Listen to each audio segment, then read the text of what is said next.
बुरी नज़र से बचने के लिए अपने अपने घरों के ऊपर वो मूर्ति लगाते हैं।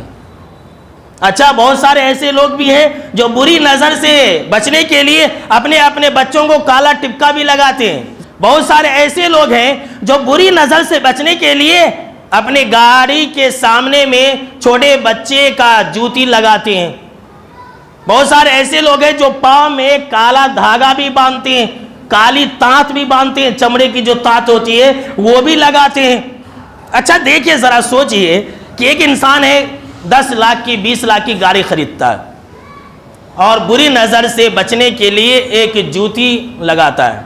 अब ज़रा सोचिए मैं क्या कहने जा रहा हूँ। एक इंसान है 10 लाख की 20 लाख की 50 लाख की गाड़ी खरीदा है और बुरी नज़र से बचने के लिए अपने गाड़ी के सामने में काला धागा या छोटा जूता या नेमू लटका करके रख देता है। ठीक है, अब ये बतलाइए कि गाड़ी ज़्यादा कीमती है या जो गाड़ी का मालिक है, जो गाड़ी का ऑनर है, उसकी जान ज़्यादा कीमती है? जाहिर सी बात है कि एक इंसान की जान ज़्यादा कीमती है, गाड़ी की कीमत ज़्यादा कीमती नहीं है। तो जो जूता है वो गले में लटकाने वाला कौन हो? पहले इंसान जो गाड़ी वाला मालिक है वो लटकाए, जूते भी लटकाए गले में, नेमू भी लटकाए और इसी तरह से जो कुछ भी लटका रहा है गाड़ी के अंदर वो पहले मालिक लगाए, उसके बाद गाड़ी के अंदर लटकाए। लेकिन लोग जो है जिसकी जान ज़्यादा कीमती है वो नहीं लटकाता है, जिसकी जान यानी जो गाड़ी की कीमत कुछ भी नहीं है उसको ले जा करके लटकाते।